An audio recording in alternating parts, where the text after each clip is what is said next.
نستعينه ونستغفره ونعوذ بالله من شرور أنفسنا ومن سيئات أعمالنا من يهده الله فلا مضل له ومن يضلل فلا هادي له أشهد أن لا إله إلا الله وحده لا شريك له وأشهد أن محمدا عبده ورسوله وبعد.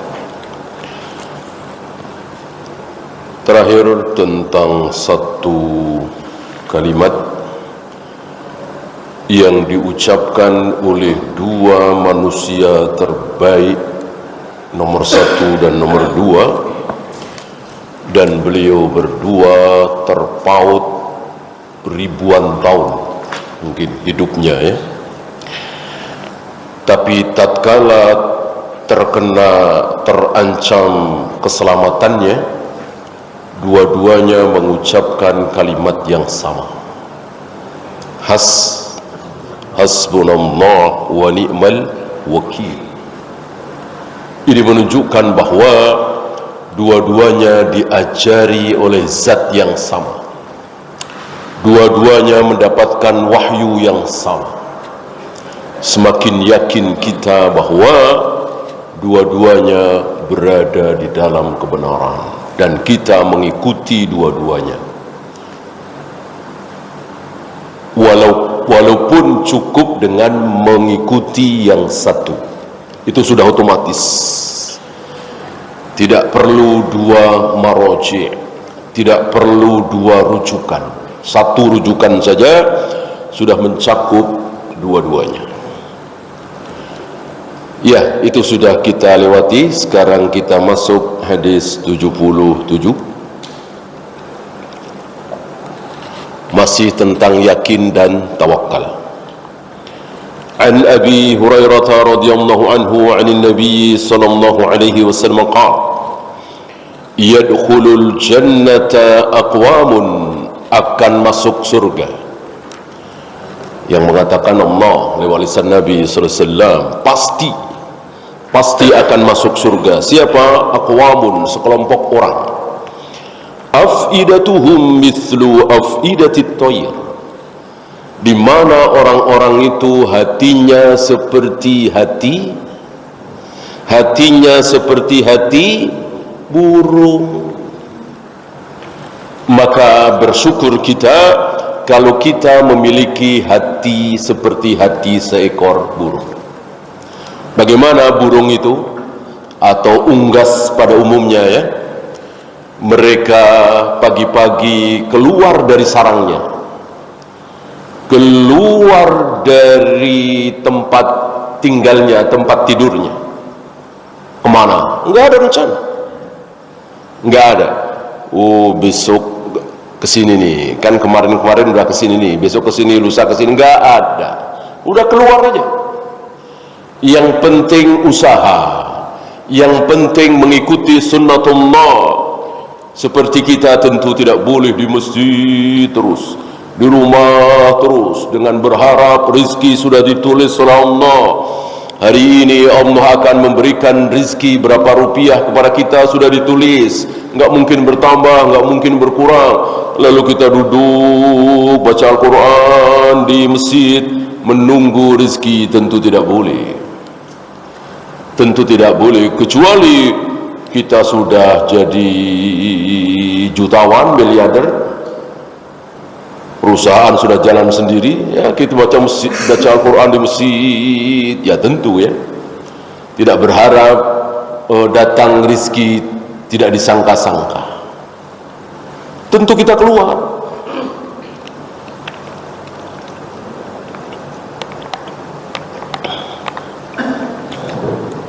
Sebagaimana burung,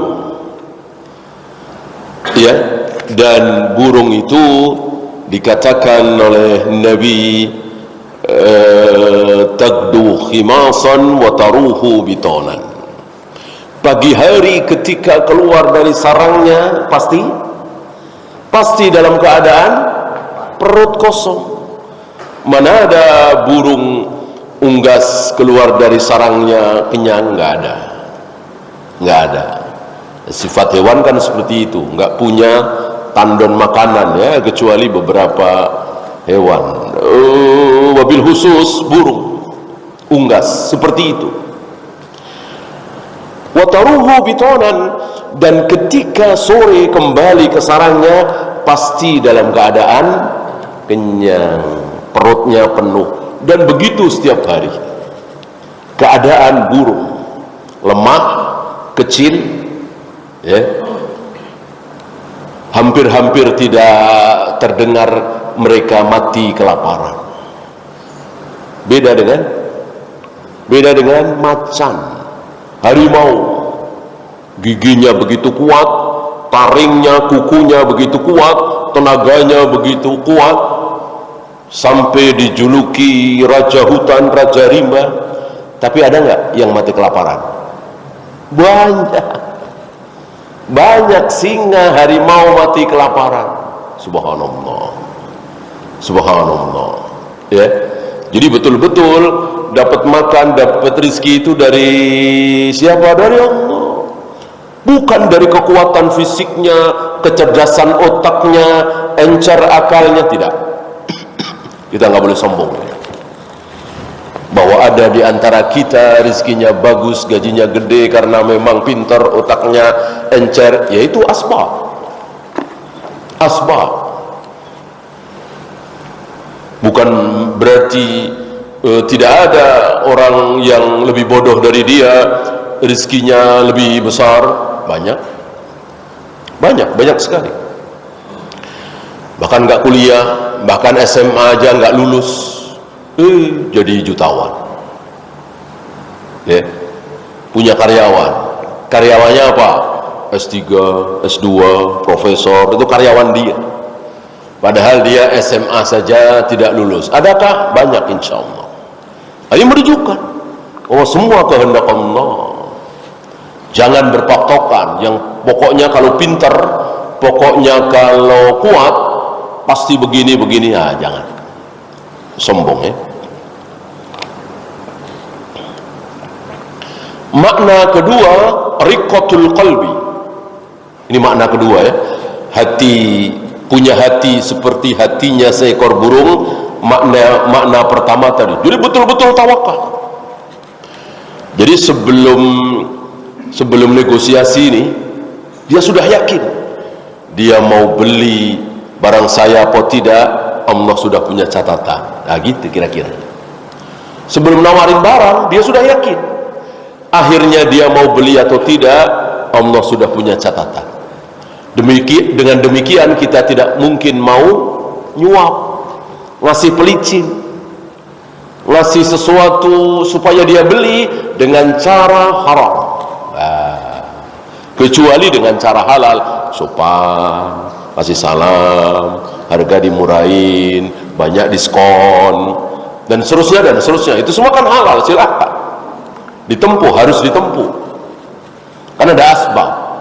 Tapi kalau suap, pelicin, apalagi yang kotor-kotor sebagaimana yang kita saksikan hari ini, insya Allah kita nggak mau. Ngapain orang sudah ditulis? Nah, ini orang tawakal seperti itu. Nggak mungkin kebohongan kita, riswah kita, suap kita, uang pelicin kita bisa merubah takdir. Nggak mungkin. Kan sudah berkali-kali kita bahas di majelis ini, yang bisa merubah takdir adalah doa, sedekah, silaturahim, haji, umrah. Itu bisa merubah takdir. Kalau bohong, suap, pelicin, nggak mungkin merubah takdir. Maka insya Allah kita nggak mau melakukan itu semua. Nggak sudi lah. Bodoh sekali. Orang nyuap nggak nyuap, dia pasti nggak akan berubah.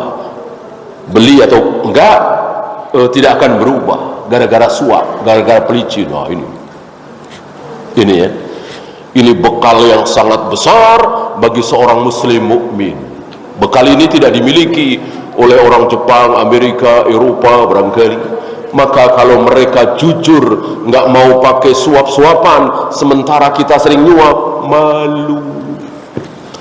malu semalu-malunya. Mosok mereka yang tidak percaya dengan konsep takdir nggak mau nyuap. Justru kita yang percaya adanya konsep takdir, rukun iman nggak main-main. Mana ada di antara kita yang menolak rukun iman, ya kan? Yang 6 itu, ya kan? Tapi berani nyuap.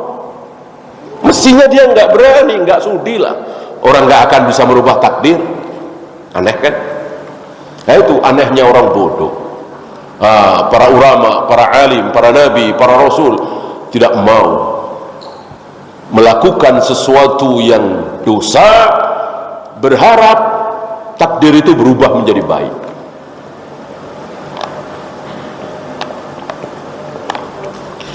Makna kedua, sekali lagi, riqqatul qalbi, hatinya lembut. Tentu kita tidak bisa merekayasa. Saya mau lembutkan hati saya, gimana caranya? Saya mau keraskan hati saya nggak mau nangis kalau nanti saya tiba di situ. Bisa? Nggak bisa. Yang lain pada nangis, yang lain ngomong begini, meratap begini, insya Allah kita nggak kuat ikut nangis. Kan nangis dan tidak nangis nggak bisa dibikin, ya kecuali bohong-bohongan, ya nangis bohong-bohongan. Untuk tidak nangis ya sulit. Gitu. Riqqatul qalbi, hatinya lembut. Ini betul-betul pemberian dari Allah. Ya tentu kita usaha dengan tangan, kaki, lisan, mata. Langsung ke hati nggak bisa. Maka sebuah ucapan yang keliru. Mari kita bersihkan hati kita. Mari kita jaga hati kita. Mari kita tata hati kita. Mari kita manage hati kita. Ini sebuah kalimat yang tidak bisa diamalkan. Gimana caranya? Menjaga hati. Yang bisa itu menjaga mata, menjaga tangan, menjaga kaki, menjaga lisan, gitu. Menjaga hati tidak bisa. Ya kalau mau ke situ bisa juga mungkin menjaga hati dengan cara menjaga mata, gitu. Supaya hati kita bersih, jangan jelalatan, jangan melihat aurat, jangan melihat sesuatu yang haram. Biar hati kita bersih. Biar hati kita bersih, ya sudahlah. Ini kan kalau reuni biasanya kan pamer mobil mewah, pamer kekayaan. Ya udah nggak usah datang. Ya, menjaga hati. Caranya supaya nggak datang gitu. Kalau datang menjaga hati ya sulit. Bawaannya panas, iri. Nanti bisa-bisa tidak puas dengan takdir. Teman-teman SMA-nya bermobil semua mewah, cuman kita beberapa orang yang nggak punya, kita termasuk yang nggak punya. Tentu ada sesuatu. Padahal dulu saya ranking kedua atau 3 besar misalnya. Nasib saya seperti ini, kan bahaya kan? Biar bahaya nggak apa-apa. Biar bahaya gimana caranya? Ya nggak usah datang. Ya. Kecuali kalau datang kemudian ada acara yang bagus, mengumpulkan donasi untuk saudara-saudara kita yang butuh bantuan, biasanya tidak seperti itu. Ya, beliau tidak bawakan fawaid dari hadis ini karena pengulangannya, atau ada fawaid tapi sudah termasuk tadi. Kita masuk ke 78. Ini satu kisah menunjukkan betapa orang yang bertawakal ada sesuatu, ada hasilnya. Saya bacakan. Riwayat ini dari Jabir bin Abdullah, meriwayatkan ketika Jabir bersama Nabi jihad. Ini dalam perjalanan pulang. Fa'adraqathumul qailatu. Ketika dalam perjalanan pulang itu sampai di waktu qailah. Antum tahu waktu qailah? Waktu saat kaum muslimin, Rasul dan para sahabat biasa qailulah, tidur siang. Salah satu sunnah adalah tidur siang. Kilu fa inna syaitana la yakilu, kata Nabi. berqailulahlah kalian, tidur siang, mungkin setengah jam, mungkin 20 menit. Karena setan-setan itu yang dimaksud para jin tidak pernah qailulah. Salah satu cara untuk membedakan supaya kita beda dengan para jin yaitu kita qailulah. Biasanya habis salat zuhur. Nah, istirahatlah para sahabat. Ada yang ke sono, ada yang ke sini, ada yang ke situ, ya. Di situ ada al-uduh, pohon yang cukup besar, rindang. Oleh para sahabat ini dikhususkan untuk Nabi SAW. Maka Nabi bersandar di pohon itu, istirahat, tidur. Dan pedang beliau digantungkan di dekat beliau, di pohon itu. Faja'a rajulun minal musyrikin.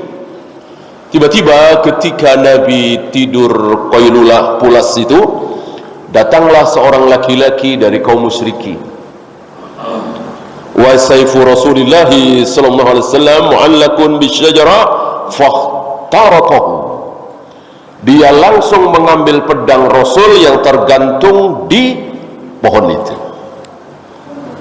Faqal, langsung teriak, takhafuni, engkau tidak takut kepadaku? Sepertinya dia tahu ini Rasulullah sallallahu alaihi wasallam. Ya Muhammad, engkau tidak takut kepadaku? Dijawab oleh Nabi, la, tidak.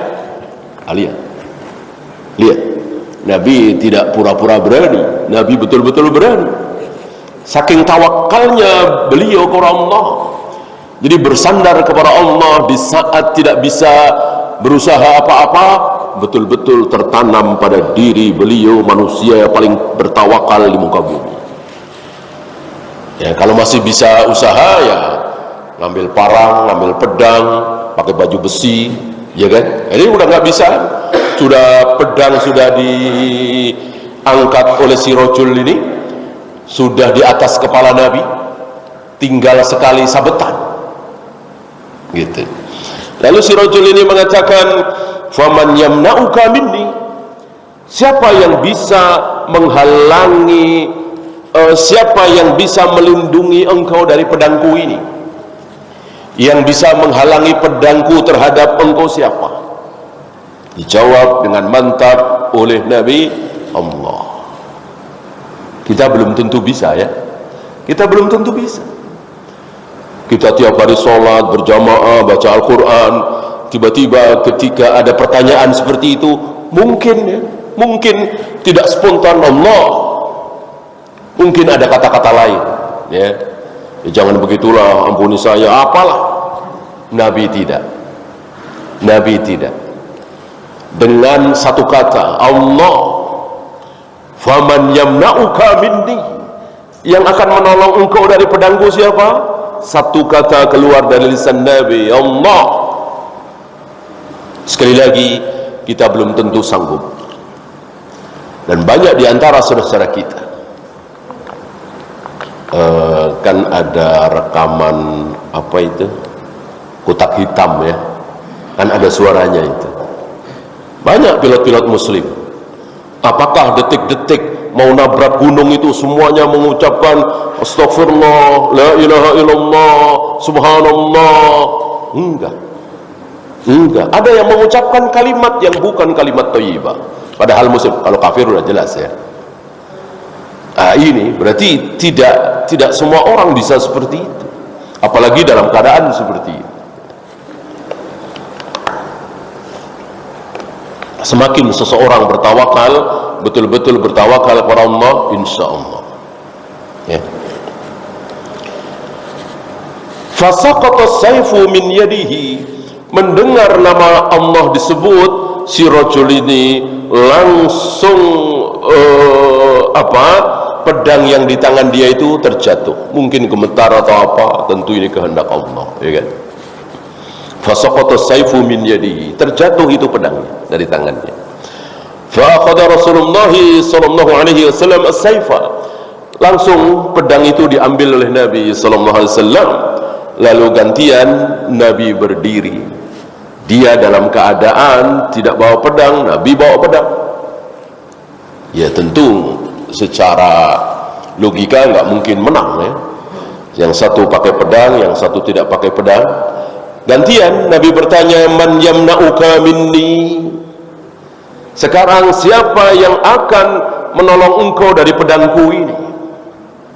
Tentu dia tidak mengatakan Allah, dia mengatakan kun khaira akhidin. Mohon engkau menjadi orang yang sebaik-baik pembawa pedang, gitu. Ngerayu supaya Nabi jangan tega ya. Secara logika karena sudah dimulai duluan, ya sudah tebas saja kan begitu. Maka si rajul ini merayu Nabi, memohon kepada Nabi, kun khaira akhidin, jadilah engkau seorang sebaik-baik orang yang membawa pedang. Artinya jangan bunuh aku. Nabi mengatakan tasyhadu an la ilaha illallah wa anni rasulullah. Ini sunnah ya, dalam keadaan apapun, terutama ketika kita di atas angin, maka disunahkan kita berdakwah, dan dakwahkan demi kepentingan dia, bukan kita. Emang kalau orang berdakwah lalu yang didakwai nurut pada sholat, pada puasa, pada masuk Islam, si dai untung apa? Nggak untung apa-apa kan? Untung apa? Ya untungnya nanti di akhirat tentunya ya. Nah, Nabi mengajak si rajul ini masuk Islam. Tasyhadu an la ilaha illallah wa anni rasulullah. Engkau mau bersyahadat bahwa menyaksikan bahwa tidak ada sembahan kecuali Allah dan aku ini Rasulullah. Kalimat Muhammad bisa diganti dengan aku, bisa diganti apa, yang penting maksudnya adalah Muhammad Rasulullah sallallahu alaihi wasallam ya.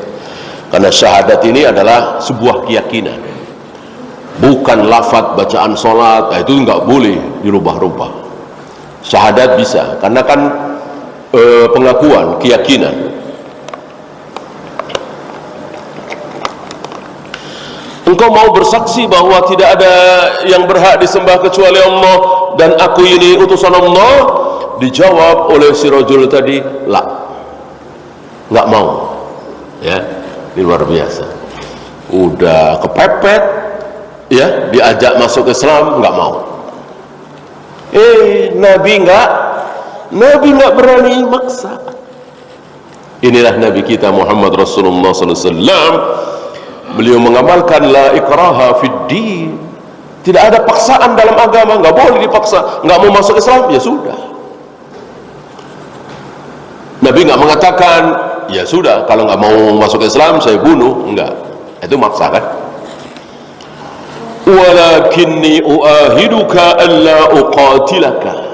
Si rajul mengatakan, walaupun aku tidak mau masuk Islam, tapi aku berjanji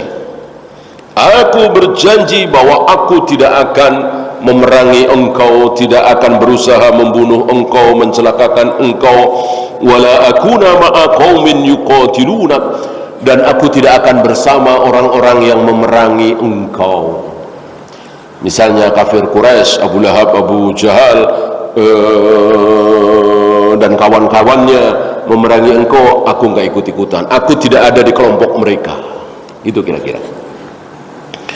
Faqalla sabilahu, lalu Nabi mempersilahkan si rajul ini untuk pergi ya. Fa'ata ashabahu faqala ji'tukum min indi khairin nas. Lalu si rajul ini pulang menemui teman-temannya, keluarganya, kelompoknya, mengatakan ji'tukum min indi khairin nas. Aku baru saja ketemu dengan sebaik-baik manusia.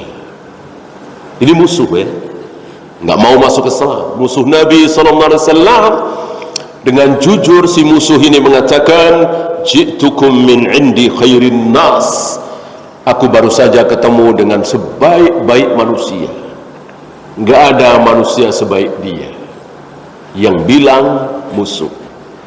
Kalau teman, saudara, murid biasa ya. Ini yang ngomong musuh.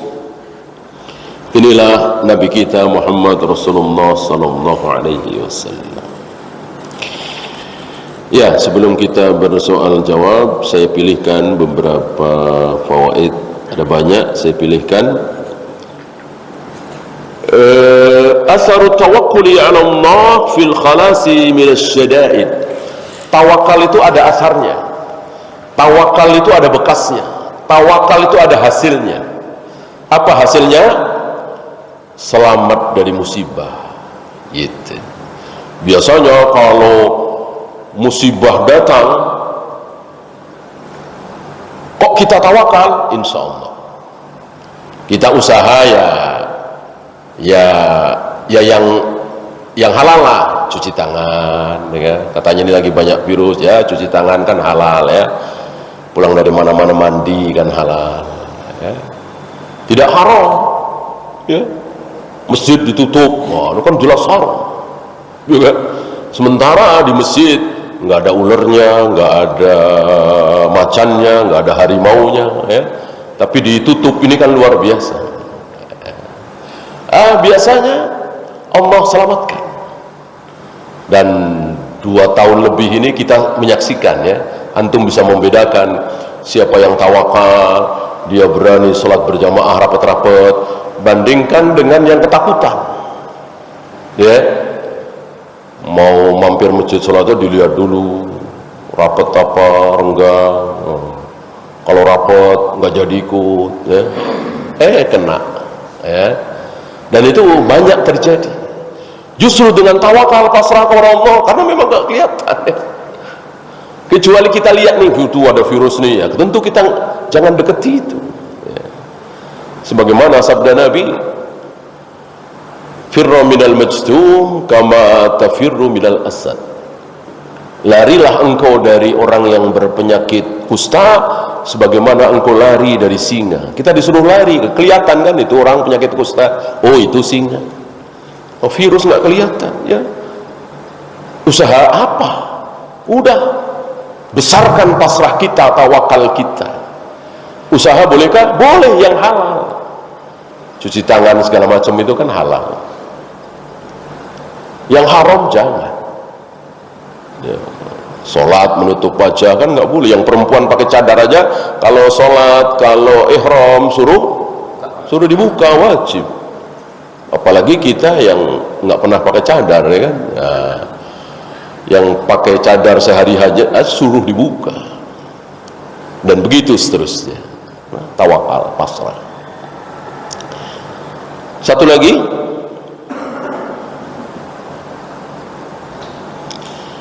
al-amiru wal qaidu yushariku ma'a jundihi fil qital. Panglima perang, pemimpin itu bercampur aduk dengan pasukan. Maka bukan sunnah dan keliru dan bahaya ketika panglima pasukan itu mempunyai tempat khusus. Kan musuh jadi tahu ya kan. Yang paling baik, yang paling aman, panglima perang itu campur aduk dengan pasukan, tidak punya tempat khusus. Di samping ini untuk menjaga ketawaduan, juga keamanan. Misalnya ada pasukan 1000 atau 2000, di tengah-tengahnya ada panglima, kan nggak tahu. Tentu musuh ngincer, yang paling harus dimatikan pertama kali kan panglimanya, pemimpinnya, komandan pasukannya. Kalau bercampur aduk dengan pasukan, insya Allah musuh tidak tahu. Wallahu a'lam. Ya, masih tersisa mungkin 4 menit, 5 menit untuk soal jawab. Ada pertanyaan? Silakan.